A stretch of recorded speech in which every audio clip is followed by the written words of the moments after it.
এই আংটিটা পরে আমি যা কিছুই আমি তার মনের কথা জানতে পারি। কত কাজের ইয়ার। ভাগ্যিস ঠিক সময় ট্যাব সুইচ করে নিয়েছি। ও টেরই পাইনি যে আমি কাজের বদলে মুভি দেখছিলাম। তারপর যাওয়ার সময় আমি আমার ক্রাশের সাথেই ধাক্কা খাই। চোট লাগেনি তো? না, ওর গুষ্টির তুষ্টি, আমি ওর মনের কথা শুনতে পেলাম না কেন? তারপর আমি দ্বিতীয়বার ট্রাই করি, এখনো কিছু শুনতে পাচ্ছি না। লাকি, অঞ্জলি, তোমরাও নিজেদের ড্রিঙ্ক নিয়ে নাও। ওর গুষ্টির তুষ্টি, এ কি কিছু ভাবেও নাকি? তারপর যখন আমার নজর ড্রিঙ্কটার উপর পড়লো, ও নো, এই ফ্লেভারটা খেলে তো আমার পেট ব্যথা শুরু হয়। অঞ্জলি, আমার এই ফ্লেভারটা পছন্দ নয়। তুই কি প্লিজ ড্রিঙ্কটা এক্সচেঞ্জ করবি? ঠিক আছে, কোথাও ও কি আমায় ভালোবাসে না তো? দেখি তো ও কোথায় যাচ্ছে। অঞ্জলি আর আজ আমার শরীরটা ঠিক ভালো লাগছে না, প্লিজ আমার কাজটাও একটু করে দিস না প্লিজ অঞ্জলি। ঠিক আছে, তারপরও কিছুতেই আমি ওর আসল রূপ জানতে পারি। ভাবিনি এত জলদি মেনে নেবে। যাই হোক, এখন আরামে বয়ফ্রেন্ডের সাথে মুভি দেখবো।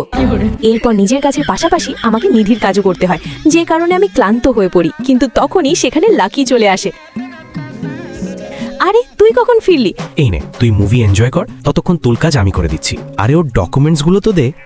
এই নে ধর। ও মাই গড, এখন হাত কিভাবে সরাই? সরানোর তো ইচ্ছেই করছে না, এতই ভালোবাসি আমি একে। এই নিজের মনের কথা কেন বলছে না আমাকে? কি করি কি করি? বলেই দে যে তুইও আমায় ভালোবাসিস।